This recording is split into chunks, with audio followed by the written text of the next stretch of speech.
Gundam.tk presents High Grade Genoace II. Hey, what's up again, everybody? It's Robert1D4, 2 R's to B's from GundamReviews.net. And as you see the Genoace Custom and the Genoace II Advanced Grade and the old school Genoace come into view, yes, it's time to take a look because the plates are empty at the High Grade Genoace II from the second generation of Gundam Age. With everything put together, the lower body is going to be the same as the Genoace I, but you are going to see some differences there for the backpack, arms, and head. You are going to get an extra manipulator to go along with the heat stick there, the very familiar Genoace shield, and you're supposed to use one beam saber, which is actually a part of the heat stick. You just take out that gray part, which remember is the only uniquely colored gray part in the whole kit. The Dod's gun is looking pretty good, and here you have the parts for Wolf's beam rifle. The only thing is there's no instructions to put it together, so you'll have to go, but you can figure it out pretty easily. And you have the old school paint gun. It's not done up in yellow, but at least now I have a set of two. And one pleasant surprise is that because you are going to be getting two beam sabers despite the fact that they've only got the one handle, well, that's just something you can pass on to the Vegan or UE suits.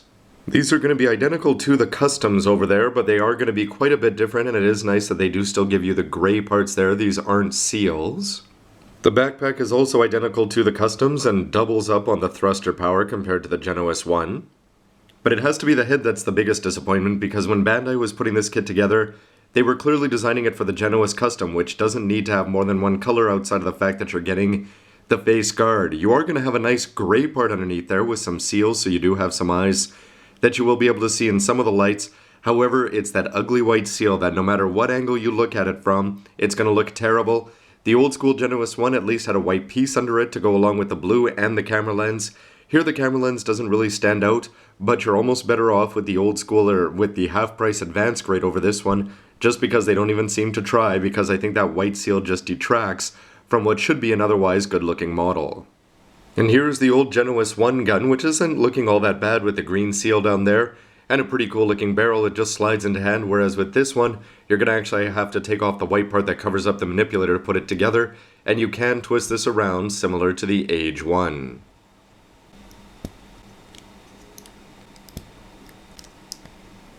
When these all put together, I'm pretty happy with the overall looks. I chose to do a little bit more lining on the lower body than I did with the Genoace I, but I do like the shoulders and the shape of them. They are very wolfish, and again, those gray parts are a nice little touch there, something that makes us stand out compared to the advanced grade. You've got the thrusters in the back that are good, but my favorite part has to be that green visor there, and I'm actually a fan of the way the Dod's gun looks.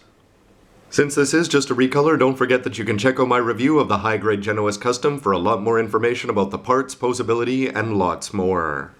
For comparison time, you'll notice that the height of the Genoace I and II are pretty much identical, except you've got the commander's fin on there, and also that the face is just going to look a lot bigger on the Genoace I just because of the size of the clear part that fits on there.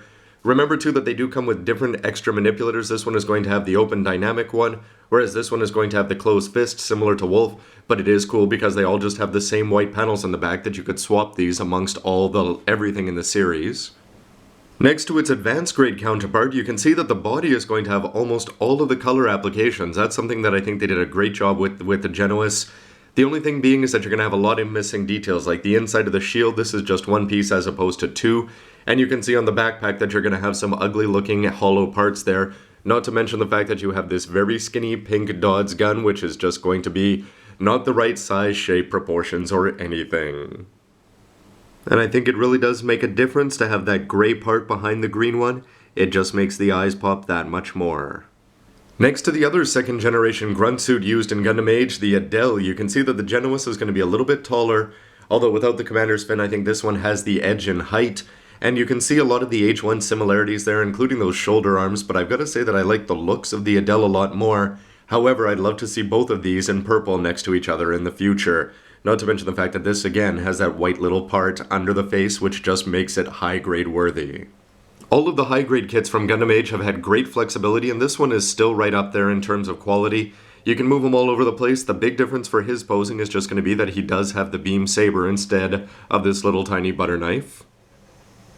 And right out of the box, though no thanks to the manual, this guy is going to come packing a fair bit of heat if you use Wolf's weapon and the Dod's gun, and don't forget that he can also dish out some paint and mess up your clothes.